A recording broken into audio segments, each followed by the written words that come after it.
Се водеше предистражна постапка за лица кои што беа вработени во управата за јавни приходи, а поврзани со на некој начин со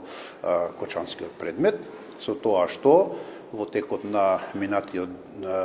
ден и денеска се преземаат одредени действија, денеска се приведени нешто помалку, по моја информација, околу 10 лица и во моментот се вршат претреси на одредени локации. Само можам да ви кажам во овој момент дека се работи за лица вработени во управата за јавни приходи,